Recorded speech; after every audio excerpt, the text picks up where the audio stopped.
welcome back to my channel. It's Felicity here. In this video, I'm going to talk about how to handle ego. In the previous videos, I always mention about recognizing ego talks and how ego talks can really turn our love into negative emotions towards people. And so in this video, I'm going to talk about how to handle the ego, or how to handle the ego talks when it comes up. And I think the best way to deal with ego is to let it talks and recognize that we all have egos, and it's healthy that we have ego because ego protects us sometimes, and it's part of the human being. It's part of our structure. And yes, when it comes up, it's good to acknowledge it and let the ego talk to you. And the thing is not to deny it, because by denying our ego or by denying the ego talks, and actually it will go hidden, and it will work behind the scenes and create the emotions as well. And do not think that, okay, as long as we deny our ego and then the ego will stop talking or the ego will stop functioning. No, it's just the same. It's just that the ego will functions behind the scene, working behind the scene without us knowing it, because we have been denying our ego. For example, when people ask me if I would like to be heard when I uploading all the videos on YouTube, yes, it's true. I do want to be heard. And do I want to be praised when I know that I have done a good job? Yes, of course. And of course, I would like to hear that my reading is accurate when I know that it's accurate. And yes, it's ego talk, I know. And do I want everyone wants? Yes, of course. Do I want a comfortable life? Yes. Do I want to turn tarot reading from hobby or interest to profession? Yes, it's true. So I know that it's all normal to have desires and wants and everything. It's human being. It's part of the human, and I know that it's healthy to have wants and desires. And it's not it doesn't mean when you are spiritual, it doesn't mean that you have to deny the ego, you have to be void of the ego, or live a really holy life, or be lofty.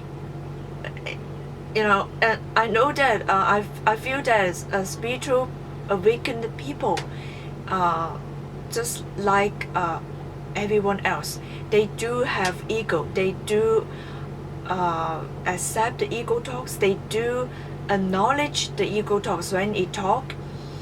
But the thing is that spiritual awakened people do not let the ego take control over their life. For example, if I cannot achieve my goals, and will I be upset? Yes, maybe for a little bit while, but at the same time, I would do a little bit of reflection to see why I have this kind of emotion, especially if the emotions are negative. I would try to find out the reason. Is it because I'm lacking of patience, or is it because I would like to take a shortcut? And is it because I see people ahead of me, and then I feel uncomfortable and doubting myself? Yeah, I would do a lot of reflection. Reflection means that turning within to find out the roots of the negative emotions. Usually, you can do this by journaling and jot down your notes, jot down your mind's chapter, and jot down your thoughts. And then you read back, and then you find out the reasons. And yes, so there's no need to suppress the ego. Let it talk and let it flow freely. if you suppress it, it's going to work behind the scene. It doesn't mean it will stop working or just go away. Ego never goes away. It's part of our human structure. And yes, do a little bit of reflection, you'll find out the reasons why. Usually maybe sometimes it's the past experience or how the society imposed some kind of ideas on us, and how we have learned the thought forms from parents or from the people around us. But it's all part of the nature, it's all part of the human beings, so there's no need to deny it, and the way to deal with it is to accept it. And it's healthy actually to have an ego. And yes, do reflection, but reflection doesn't mean that if I see someone who are in a relationship, and then if you think, okay, I bet that the relationship doesn't last, and that is not reflection, that is the ego trying to say something to comfort you.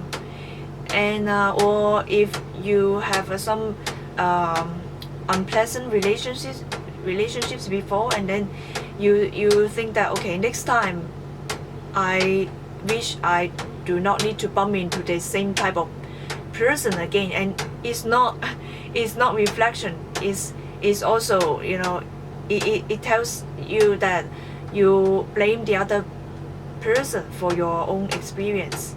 You know, always turn within.